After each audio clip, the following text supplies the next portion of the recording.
Welcome back to the podcast studio here at 5 North Main. Today I have an important guest, an impressive guest, Billy Boniface, who's running for a very important role, the county executive for Harford County. So Billy, I think we should kick it off by just maybe introducing yourself, tell everyone a little bit about your background, and then go into what is this role you're running for and why is it so important? Well, thank you, Andrew. This is a great opportunity to connect with Harford County voters and tell them a little bit about the office I'm running for. I grew up here in Harford County, lifelong resident, Republican, been entire time since I registered back when I turned 18, one of those Reagan Republicans, and good man. Actually turned my entire family into Republicans, so it was quite an effort. My wife and I, Barb, we met at John Carroll. We graduated in 1982. Been dating, I say, since junior ring dance, and 37 years. And we raised our 3 children on our horse farm up in Darlington. We have about 350 acres. It's family operation. My dad, my mother, my siblings, and I. And it's good living. It's beautiful in Darlington. We're in land preservation, as a lot of farms are in the area. I think that I'm running for county executive, and I think I have the experience to do the job. I served as the council president for 8 years, and that's the leader of the legislative branch in the county government. And then I served 6 years as the county administrator. That's like the CEO of the county. And last 2 years, I've been the chief advisor to the county executive, currently, Mr. Glassman. And, I think a lot of people don't know what county executive really means. I don't. Yeah. So, you elect your congressmen, your senators, represent you in Washington, D.C. You elect your delegates and your senators to go to Annapolis and represent you there. Being county executive is all about local government. You're managing a county budget. This year it's $1.2 billion. You're making sure that people's local dollars, our tax dollars, are being invested wisely. And you're running an efficient local government, one that affects more people than in your daily lives than, say, the state or the federal government does. Absolutely. So, it's really all about running the business of local government, which it is. It's a large business. We have, over 1,200 employees, and add the sheriff's office and so forth in there, you're getting close to 2,000 employees. Well, I heard a couple big numbers in there. One, 350 acres, that's a lot of land. And I know we're going to talk a little bit about land preservation. It's one of your kind of key things that you've done a lot of awesome work for in the county. But what I didn't understand is you hear these things like all politics are local. Like, hey, whatever the federal government does, look, whatever the tax bill is, I'm going to have to pay it. There's not much I can do. Your vote's lost in the abyss. But here locally, it's unbelievably important to get out and vote because my vote actually does count. Oh, absolutely. And I registered as a Republican just so my vote did count because, these primary elections are the general elections up here. Whoever wins this race between you and your opponent and with everyone running, that's who's going to win and that's who everyone's going to support. So we're going to talk a little bit more about your history because I believe you're the man for the job just because you've seen it from a 360-degree view. You've cut taxes. You have an amazing reputation. And the fact that you're willing to take on this job, I always think, man, this is a tough gig. It's unbelievable amount of pressure. You're managing billions of dollars. The CEO deals with the hardest problems all the time. You have to make all the hard decisions. So you talked about what the county executive does, and I love the line. It's essentially the executive role of running an efficient local government. Big job. Absolutely. All the school dollars, all the public safety dollars, the sheriff's department, and the litany of other things that go up there. What would you want to tell the audience that makes you uniquely qualified for this role?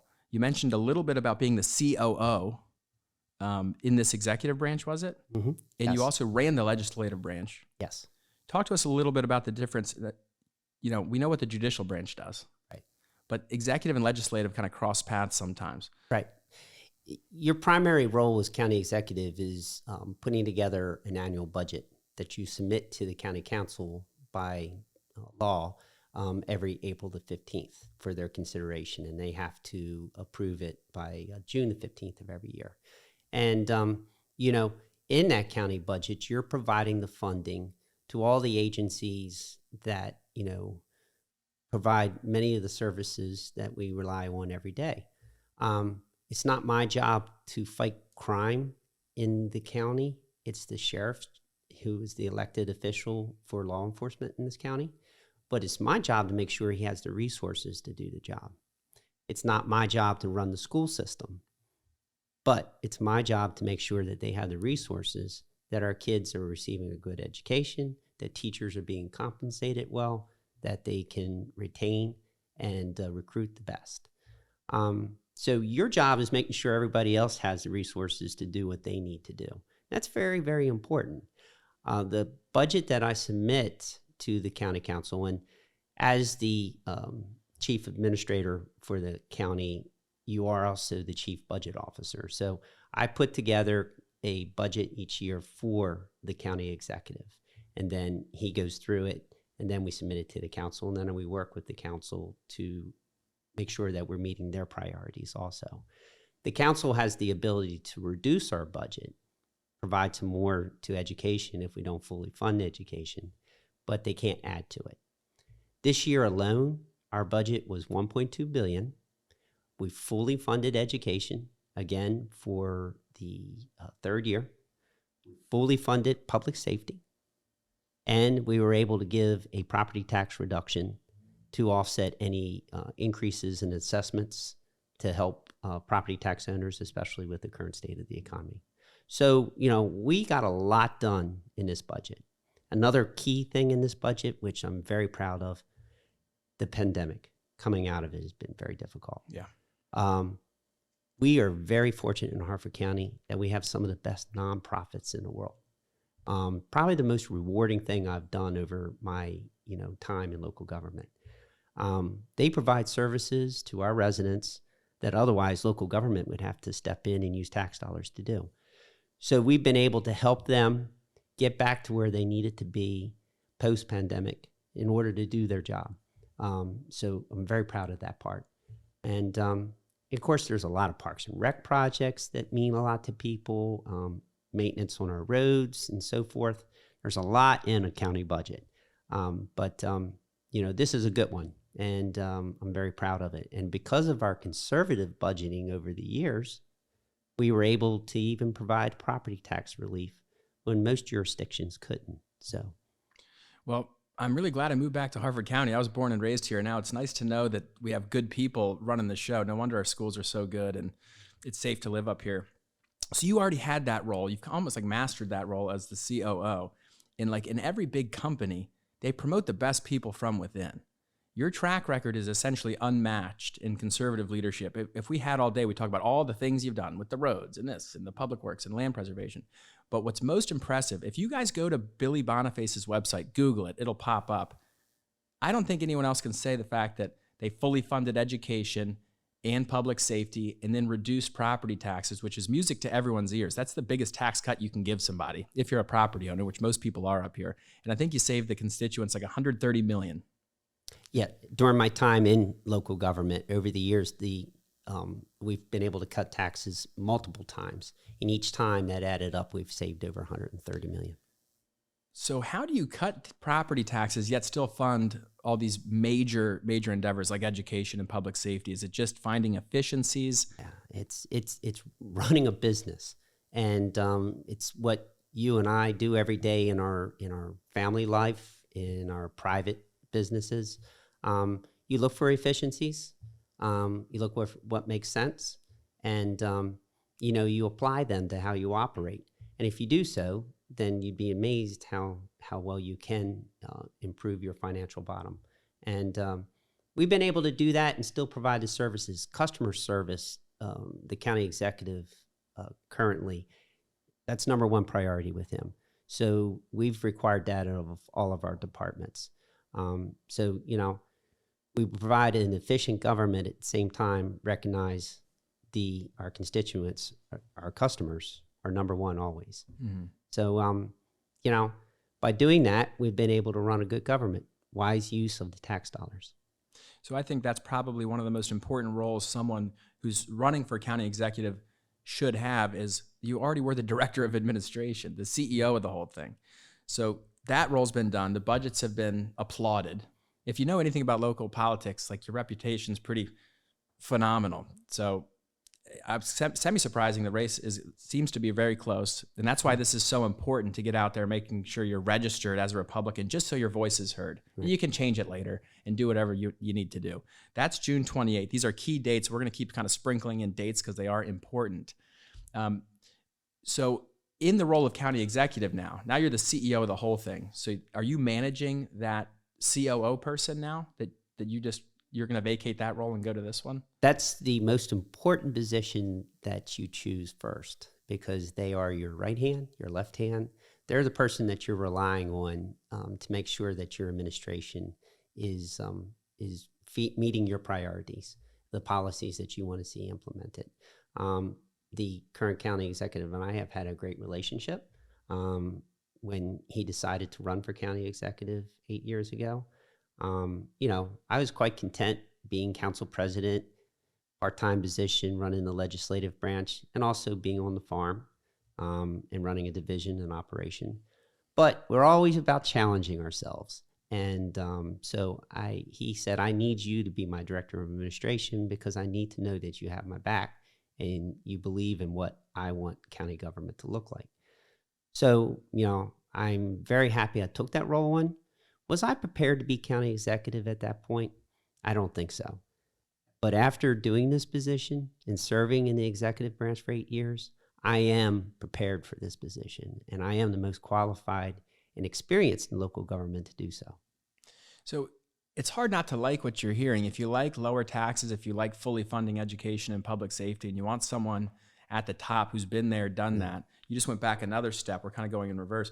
Before you were running the legislative branch as the COO, you were the council president. So there's just so many roles you've already done well. Because look, if you mess up one of these roles, your career in local politics is over. Correct. We don't need you. We'll find someone else. But you've excelled and excelled and excelled. And it's so exciting that, now for someone like me, I'm 34. I have 3 kids. This stuff is kind of important to me. Mm-hmm. And when you say things like, fully funding public safety, obviously no one's going to say, oh, that's not a good idea. But it's not just fully funding the education too. Like you stand up for the parents and say, we'll always want our parents to have a say in our kids' education. Absolutely. That matters to me now. Never did. You asked me 3 years ago, wouldn't have cared. But now I'm like, yeah, I know there's some things you got to draw the line somewhere. And look, a lot of learning happens at home, but as an involved parent, which most people are up here, we care. And we want someone who's running the show to say, hey, we're in this together. It takes a village, and Harford County is a pretty tight-knit community. Yeah. The pandemic has really brought to light how important the Board of Education is and the people that we put onto the Board of Education. I've been a huge advocate, first one to come out and support. We need a fully elected school board, yes. One that is not chosen by the governor, county executive, not chosen by a politician, but put in place by the residents that they represent. And here in Harford County, we don't have that. It's a hybrid, a mix of the two. But 19 other counties have a fully elected board. I don't know why we can't. I'm a strong advocate for that. I think it brings to light that, the school board does not work for the superintendent. The superintendent works for the school board. The school board needs to provide that oversight to make sure that parents are having a say in their children's education. And that's the best way to go about doing it. Once we provide funding to the school system, we're required by state law to fund to a certain level. Right. We can provide over that, but we can't ever reduce it beyond that. Mm-hmm. And once we give that funding to the school system for operating, we don't have any say over it. And people need to recognize the people at that point are the Board of Education members. And they're not all elected. No. And I think they should be. Could you make that change if you were county executive? It would require cooperation at the state level to get done. And, I would like to work with a fresh set of eyes. We're going to see several new delegates, new senators going to Annapolis. We're going to see new governor. I would really like to continue to push for that. And, they've made some changes to try to give us more local control. But at the end of the day, politicians should not be picking who represents the people on the school board. The people of Harford County should be doing that. You're the first to come out and say it, and that's putting yourself on the line. And what you're describing there is what we call servant leadership. You work for the people don't work for you. And that's the way every good organization is run. And just like when you win county executive, all these people don't work for you. You're serving everybody at a higher level. It's serving from the bottom up. Like I always say, when new people come into our organization, they don't work for me. I have more people I have to work for.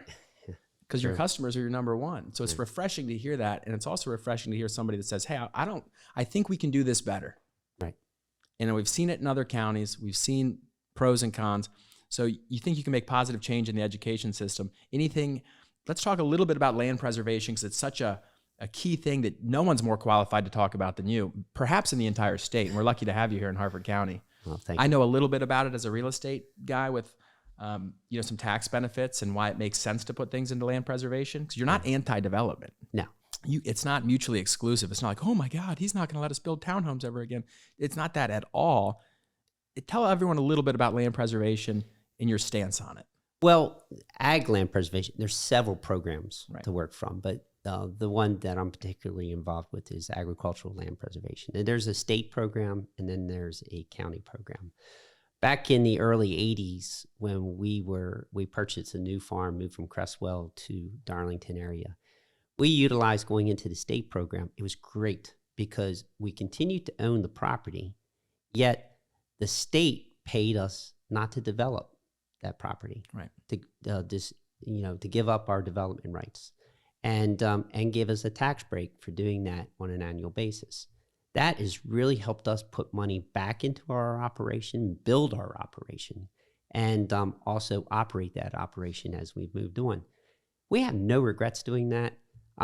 We've had pressures business-wise, but can't look at, like some people say, okay, well, I'll cut these lots off and develop this Right. property.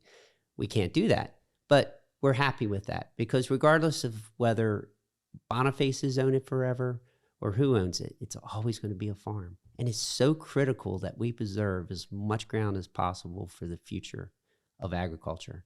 Both my children live west of the Rockies, Mm-hmm. and they see it every day. Water is a huge issue out there. Oh, God, and yeah. right now, California is the biggest agricultural state in the United States. That's not going to remain the same, because they're fighting with everybody else, the residents and so forth, for water allocations. They're trying to get it from Canada and Yeah. all over the place. So I see the focus of agriculture shifting more to a local level, and especially here on the East Coast where we don't have water issues. So the more acreage that we have preserved, the better for us. We are at 60,000 acres, a little over 60,000 right now. We've set a goal of reaching 75,000 acres. That amounts to about 30% of the land mass in Harford County. I want to reach that goal. And we do all of that without one dime of property taxes or income taxes being used. It's all driven through a real estate transfer tax. So development actually pays for preservation. Right. And that's a good thing. That's a balance. And why people want to come to Harford County to live? Because they like the open space that they, outside the development envelope, within the development envelope. They like the combination that we have. In order to do land preservation, there's so many other needs. We can't use property taxes or income taxes to fund it. We need to do it through other sources. So, by having that balance of growth approach, then in managing it, it allows us to do both. It's incredible what you guys are able to do with sustainability and efficiencies across the board. Like, this is pretty intense stuff. And you're moving, you said you passed the budget, was this year, $1.2 billion. Correct.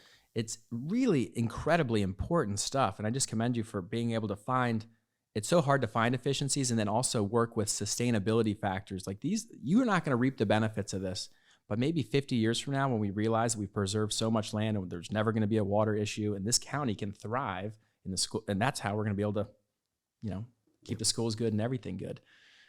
Talk a little bit about that development envelope, just my own personal knowledge. As a real estate guy, I'm thinking, what does that mean? You can't build outside of it? So we're unique in Harford County that decades ago, our leaders had the foresight to, as development started to increase in the county, to develop what we call the development envelope, which is focused around the municipalities. And it's like an upside down T, actually runs along 95 and 40 and comes up 924 into Bel Air. This development envelope is where there are utilities, meaning that you have water and sewer lines running to, and you are actually paying for those services. Sure. Outside the development envelope, that's where you're still on well and septic. And there's more restrictive zoning that doesn't allow you to develop as high density as you can within a development envelope. So we actually look at that every 8 years and look to see whether there needs to be adjustments or there needs to be changes in the zoning code or whatever to create more flexibility for infill development. It's a great process. I've been through 2 of them now, one as a legislator and one in the executive branch. The next county executive and county council will have to look at that process right out of the gate. No pun. Is that called the comprehensive rezoning? You got it. Yeah. So that's a big deal. Oh yeah. It's a time period where you get a lot of citizen input. You get a lot of advice from the experts in your planning and zoning department. There's one thing to look at something on paper, but there's another thing to actually, get citizens input on, what they want to see, their vision for their community. And at the same time, balance property rights of owners. And it's a very extensive process. We provide all the recommendations to the county council. Ultimately, they're the ones to make the decisions on whether or not there's any expansion of the development envelope. But it's our recommendations, our input, that they're basing their decisions on. So we have to do a good job on our end before we submit that legislation to the council. And I think it's very important that that's done. There's a lot of communication with the community, with the council prior to that process, so that you have a successful process. Yeah, zoning's a big deal. Well, it's nice to know you've already been through it twice. Yeah. I keep coming to my head with, you've just seen all these key components of value that local government brings to the relationship with the constituents. Yeah. With the zoning, schools, public safety, efficiencies, property taxes. You've already seen it and done it. How long have you been in local government here? Well, I was in 2006. I had prior to that, I was president of the Maryland Horse Breeders Association. It's an organization that's responsible for advocating for the horse industry in Annapolis. Part of the major part of that role is being in Annapolis and advocating. And I got the political bug. I actually had contemplated running for the House of Delegates. Barry Glassman was in the House at that time. We were friends. I thought it would be advantageous to my industry. But I had a senator, Mac Middleton was his name. He was a farmer from Harford County, and he was chairman of the Finance Committee, which we worked with in the Senate. He told me, he goes, Billy, if you ever want to come to Annapolis, you need to serve locally, because so often people come down here and lose touch of the fact that they're down here to take resources back home to help local government run more efficient. And I took that to heart, and an opportunity presented itself for me to run for council president. And, we put together a great campaign, and got grassroots support, and we managed to win. I remember seeing Mac afterwards. He said, I told you to run for council, not council president. But I said, go for it all. But it was very rewarding. It was 4 new members on the council when I came on. I remember, winning the race. And I really was not involved in local government at all before that, 2006. My first meeting, I was sworn in the day before. First meeting, I went into my office after getting a prep from the council administrator. First time I ever been in a council chamber. And I remember closing the door and looking out the window and saying, what have I gotten myself into? But I went at it with the same principles that my folks had taught me, and I had managed my division on the farm. I used common sense. I listened to everyone, allowed everyone to have a say, and, just, went about it the same way we run our businesses and we run our lives. And, we were very successful. We molded into a good team, went through the Great Recession, very difficult time. So I'm proud of my record on the council and my colleagues who I worked with at that time. It really helped me when I transitioned to the executive branch because I had already had a relationship with several of the returning members. And let's face it, communication is the key to success for anything. And so, we really collaborated because one of my roles, in addition to director of administration, was being the liaison for the county executive between the council. And I still do that and the executive branch. And, we were very successful. And, so I've gotten 16 years now in local government. I don't want to serve in any other role other than local government. I see a lot of challenges ahead of us. I think my best fit is county executive at this point. I have the experience to do so.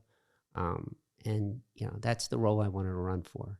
And I have no desire at this time to go to Annapolis as I did back in 2006. My industry's doing well. I can do more for the citizens of Harford County and for my family by running for this position. Oh, we need you up here. Yeah. Stay up here in Harford County, please. So before we go into, I want to make sure we hammer home some dates for the election and, sure. and make sure everyone knows if you like what you're hearing, which is kind of hard not to, if you want to grasp basic common sense things like, hey, here's a farmer who works his tail off, who's got all the experience, who's got an incredible track record that really no one can match.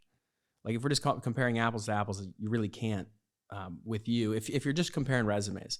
But at the same time, here's someone who's listening, who communicates well, who's been there and done that. Should we throw out anybody who's endorsing you? Because everyone I talk to, and look, I don't know that many people. I still go downtown every day. I got an office up here. We just got the Friendlies building on Main Street. We're selling real estate out of there. Every person I said, I'm going to meet with Billy Boniface today. Look, I'm a neophyte. I don't know much. I just learned more about local government in the last half an hour talking to you than I've ever known. Yeah. Everybody likes you though. Oh, I love Billy. Oh, like you have such a quality reputation. And I only ask people I think that have influence. And so there's some powerful people in my mind. There's just like everyone says, they don't say, no, he's okay. He's been all right. No, they're like, oh, I love Billy. So, who's endorsing you? Who's behind you? And why should, just as the last kind of curtain call before we go over all how to vote, how to get involved, how to make sure you're coming out and supporting the right people in Harford County. Why should we be voting for you, Billy?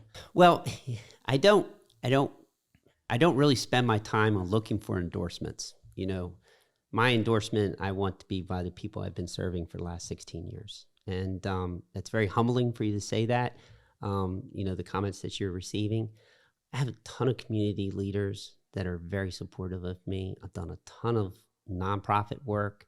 So, like the Kleins family, the Drescher family, started Drescher Foundation. Those two families alone, the investment that they've made back into the community is just phenomenal. Oh, forget about it. Yeah. Oh my gosh. And both of them, Jim Drescher is the chairman of my finance committee.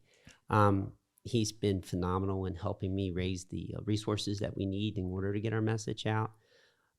There's just so many, but I'm not really part of the state establishment or so forth. I mean, it represents, you look at our finance reports, I mean, there's a very small percentage of our contributions and support that come from outside the county, as opposed to my opponent. That's because I've spent all my time in the county. And I look to, receive their support, not from folks who don't live here. Well, you got all the support from the Harford Countyites, that's for sure. I mean, it's so funny. Like, I've heard Jim Drescher talk one time, and he was going over the budget for the Maryland Golf and Country Club. I was watching on Zoom, and I'm like, this guy is like scary smart. Yeah. And same thing with the clients. I've worked with them a lot in Marshall. Yeah. He's a very successful, wildly smart guy. They're successful businessmen, but they understand the role of being successful in business is always giving back to your community. And I've met so many people, Joe Ayler of Tar Heel Love him. Construction. Look what they give back to the community. And he gets it. And I've learned a lot from these folks about doing that. So I try to live my life that way too. Both my wife and I are very much involved in the local nonprofits. Harford Land Trust, Women's Giving Circle. My wife is a member. And so, they've been great examples for us. Yeah. Well, I'm trying to take a page out of your book. Maybe you can point me in the right direction. I got 3 kids, 5 and under, so I don't have a lot of free time. Yeah. So, but I will. I know that time's coming. It comes. I'll miss this. So there's kind of like 4 key dates that I could find. If you tell everybody when's the election and what dates, like to me, the first critical date, if you're not a registered Republican, you can't vote, which means you have no say in anything involving local politics, essentially in Harford County. Right. June 28th, all you have to do is go online and register for a Republican, and then you actually can vote. So that's big. June 28th, register for the Republican. We're going to have a link up for that. Right. Or change your registration. You can, if you're not registered, you should be registered. Mm-hmm. And if you are registered a independent or a Democrat, only Republicans can help me. That's the only ones in this Republican primary that can vote for me. So I need you to switch. So that date is so critical. And we've been really out there beating the bushes trying to get people to do that. And independents, I represent you. Don't feel connected to either party, but I need you. So you can switch back afterwards. I'm not worried about that. Right. I'm going to represent you regardless, but I need you to be an R and come July 19th. So just real quick, 'cause I know so many people aren't registered. It's like, if you don't know, it's fine. But like, what's the population of Harford County and how many people are actually registered to vote? So there's 260,000 residents in the latest census in Harford County. And of them, I would think it's probably about half are registered to vote. That's pretty good. That's higher than I would have thought. Yeah. So I don't know that number directly off my hand. But a good chunk. Yes. Yeah. But you still need to come out and vote. Yes. Just because you're registered doesn't mean you can sleep in this day and say, oh, it's not important. Well, it kind of is. Did you hear 1.2 billion? Yeah.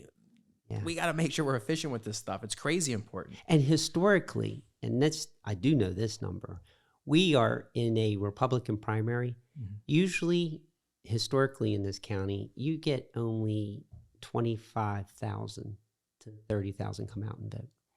And so, they're deciding for the other 260,000 of who are going to be their countywide elected officials. Because regardless, whether you're a Democrat or Republican come November, most of the Democrats in this county still vote very conservatively. Sure. And so those will be your elected officials that will be leading the county. There's district races and so forth where there's, some opportunities for the other party. But all countywide elected races end up being Republicans. So critical. I want everyone to write down June 28th. If you decide that you care, June 28th, you got to be an R. The next kind of key date is if you want an absentee ballot. Guys, they make it really easy to vote. We don't need to beat this to death, but absentee ballot, it's July 12th. Right. They'll email it to you. We'll have the link to the website. Voting is actually very easy. There's not any reason that's compelling why you wouldn't want to do it, other than if you just say, I literally don't care about education, public safety, property taxes, or where the money goes. Yeah. There's so many opportunities to vote.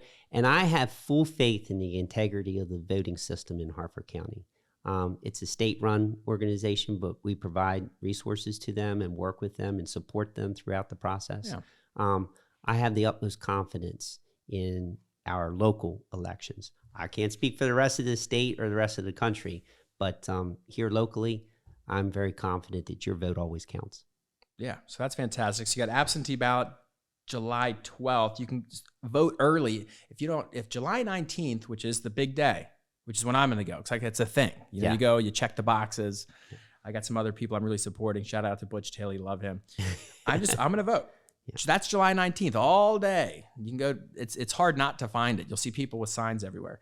But you can vote early starting July 15th. So look, the 15th, 16th, 17th, 18th. Well, actually, it's July 7th. 7th. Yeah. Wrong note. So July 7th through July the 14th, from 7 a.m. to 8 p.m., there are 4 early voting sites open in the county.